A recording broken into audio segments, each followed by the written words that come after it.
In this tutorial you will learn how to fix Fall Guys error VCRUNTIME140 and MSVCP140 are missing.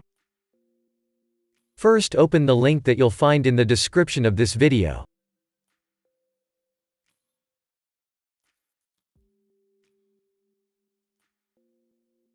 Select your language and then press download.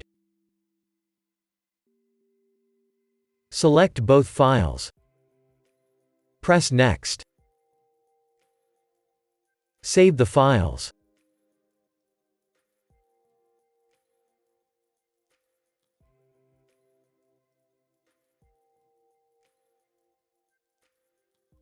Now run VCRUNTIME x64. Accept the terms and then press install.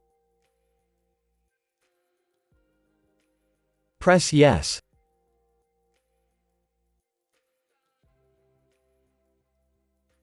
Press close. Now run VCRUNTIME x86. Accept the terms and then press install.